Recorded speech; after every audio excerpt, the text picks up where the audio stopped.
Ka soka jela ka rai ban penduk pendam no ya ka jing pelong ya ka interview ya ki kam ki bahap ka rup di ha borok tenat sokar.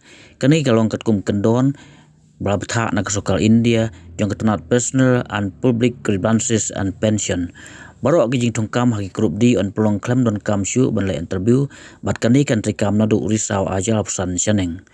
Ya kani la pentip da menteri soka jela ba polndo hadin pelawai ke kenhun menteri mta kesngi keblong hayeng sa omtirang ba ke jela ha pulu hil shalong.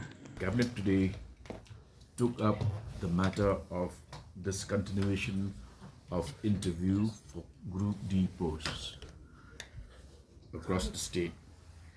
This proposed discontinuation of interview for Group D posts is in conformity with our well-established policy of ensuring maximum transparency in the recruitment process to various posts, beginning with Group D posts.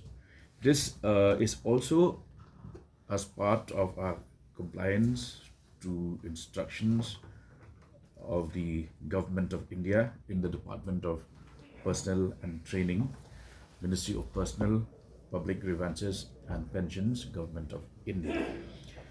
So,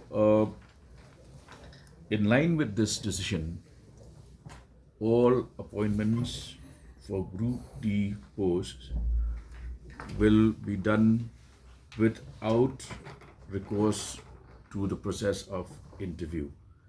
This will take effect from the 1st of October 2025, meaning it will have a prospective effect, meaning that all such interviews